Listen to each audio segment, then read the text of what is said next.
Selamat datang di video perancangan mesin belt grinder, sebuah perjalanan panjang dari sekedar desain menjadi mesin siap pakai. Di video ini, kita akan melalui seluruh proses mulai dari pencarian bahan, proses fabrikasi, permesinan, hingga uji fungsi akhir. Jadi siapkan kopi, karena perjalanan perancangan ini akan penuh percikan api las, serbuk logam, dan sedikit drama mekanik, yang kadang bikin kita mempertanyakan hidup. Langkah pertama adalah mencari material yang cocok untuk komponen base dan driven roller. Di sini kita memastikan bahan yang dipilih cukup kuat, tidak melengkung, dan tidak bikin dompet menangis. Tentu saja, kita harus menghindari kejadian klasik. Beli bahan murah, tapi ujungnya malah miring semua. Mesin butuh presisi, bukan sekedar yang penting muter. Setelah bahan dasar didapatkan, kita masuk ke pencarian motor listrik. Mesin belt grinder biasanya menggunakan motor 0,5 HP hingga 1 HP dengan kecepatan 1400 sampai 2800 rpm. Motor ini menentukan performa mesin secara keseluruhan, terutama kemampuan penggerindanya. Proses penentuan motor harus mempertimbangkan torsi, efisiensi, dan ketersediaan, yang kadang lagi-lagi tergantung nasib, karena di negara Konoha, motor listrik kadang datangnya lebih lama daripada laporan misi tingkat C. Namun pada akhirnya, pilihan tetap jatuh pada motor yang paling stabil dan mudah dirawat. Setelah bahan siap, kita lanjut ke proses laser cutting. Di sini plat baja 2 mm dipotong sesuai desain CAD yang telah dibuat sebelumnya. Laser cutting dipilih karena presisi yang sangat tinggi dan hasil potongan yang bersih. Setiap garis potong harus sesuai, karena sedikit saja meleset bisa memengaruhi keselarasan struktur. Mesin laser bekerja dengan cepat dan akurat. Laser cutting selalu memberi hasil yang konsisten.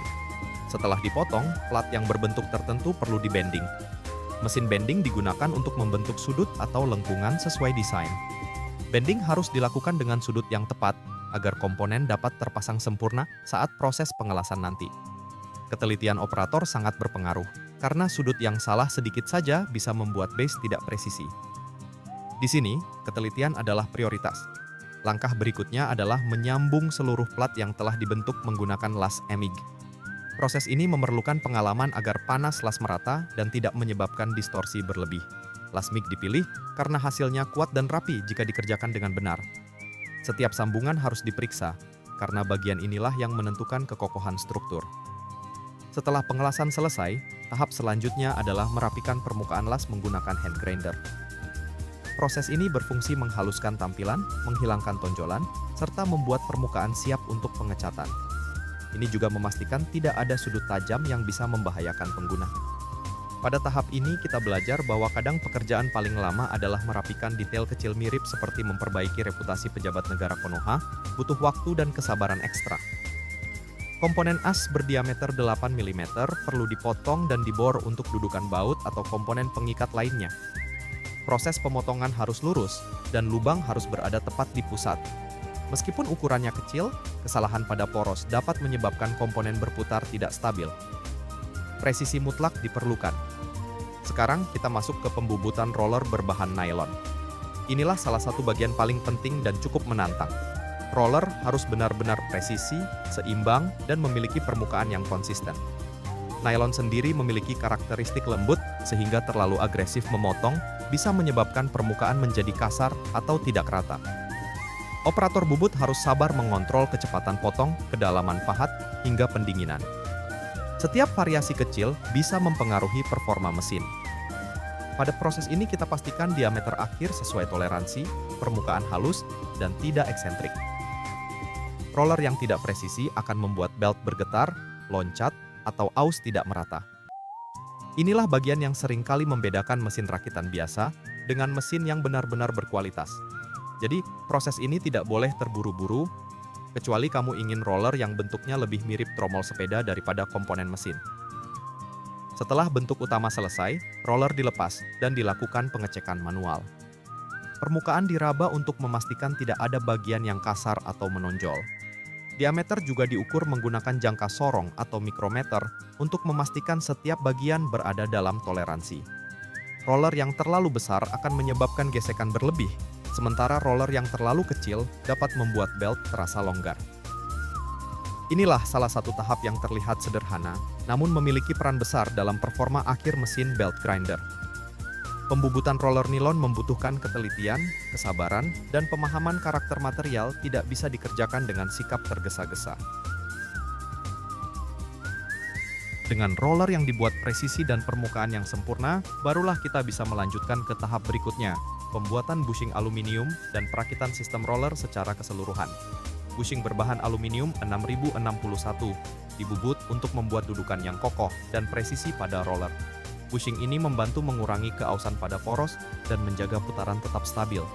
Aluminium 6061 terkenal ringan namun kuat, cocok untuk komponen berputar. Selanjutnya kita beralih ke instalasi listrik. Motor listrik dihubungkan dengan saklar, kapasitor, serta sistem pengaman. Semua kabel harus disusun rapi dan diberi isolasi yang aman. Di tahap ini, operator membutuhkan ketelitian untuk memastikan tidak ada sambungan yang longgar atau terkelupas. Seluruh komponen yang telah diproduksi mulai dirakit. Base, roller, motor, tension arm, dan panel kelistrikan. Tahap ini adalah momen ketika bentuk mesin akhirnya terlihat. Semua baut harus dikencangkan sesuai spesifikasi. Proses assembly ini seperti menyusun puzzle besar yang butuh kesabaran. Setelah perakitan selesai, uji fungsi pertama dilakukan untuk memastikan sistem listrik berjalan tanpa korsleting. Motor dihidupkan secara perlahan dan dicek apakah putaran stabil. Jika semua aman, proses dapat berlanjut. Dengan struktur dan mekanisme yang sudah siap, kita masuk ke proses finishing. Lapisan pertama adalah epoksi primer, yang berfungsi sebagai pelapis anti karat dan dasar cat agar warna menempel sempurna. Epoksi digunakan karena ketahanannya sangat baik. Setelah lapisan epoksi kering, cat warna utama disemprotkan. Warna dipilih sesuai selera atau standar workshop. Proses pengecatan harus merata, tanpa rans, dan dilakukan beberapa lapis agar hasilnya halus dan tahan lama. Masuk ke tahap yang paling krusial assembly akhir dari seluruh komponen mesin belt grinder. Disinilah seluruh bagian yang telah dibuat melalui proses panjang sebelumnya dipadukan menjadi satu kesatuan yang utuh. Pertama, roller dipasang pada dudukannya masing-masing, mulai dari drive roller, idler roller, hingga tracking roller. Setiap roller dicek ulang konsentrisitasnya untuk memastikan tidak ada putaran yang goyang. Setelah itu, bearing dimasukkan dengan hati-hati, memastikan tidak ada kontaminasi debu atau serbuk logam yang masuk ke rumah bearing. Kemudian seluruh rangka mesin diperiksa ulang. Apakah ada bagian yang kurang kencang? Apakah ada bracket yang tidak tegak lurus? Atau apakah masih ada serpihan las yang belum dibersihkan? Proses inspeksi ini penting agar tidak ada masalah ketika mesin dinyalakan. Kita tidak ingin kejadian seperti bengkel mekanik di pinggir jalan baru nyala sebentar. 5 menit kemudian baut hilang satu, roller mental entah kemana, dan operator cuma bisa berdoa sambil lari. Setelah semuanya selaras, mesin dirakit sepenuhnya. Penutup, bracket tambahan, tension system, dan komponen pelengkap lainnya. Pada titik ini, bentuk akhir mesin belt grinder mulai terlihat jelas. Semua jalur mekanis sudah sinkron, semua sambungan sudah solid, dan semua komponen sudah siap menghadapi uji fungsi terakhir. Kini saatnya uji fungsi kedua, yaitu pengujian penuh setelah mesin tampil dengan finishing akhir. Belt dipasang, mesin dihidupkan, kecepatan dicek, getaran dievaluasi, serta hasil penggerindaan diuji.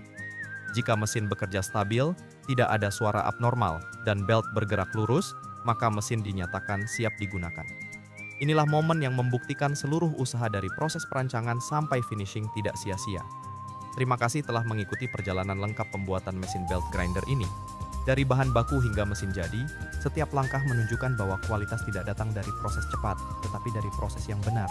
Sampai jumpa di proyek berikutnya.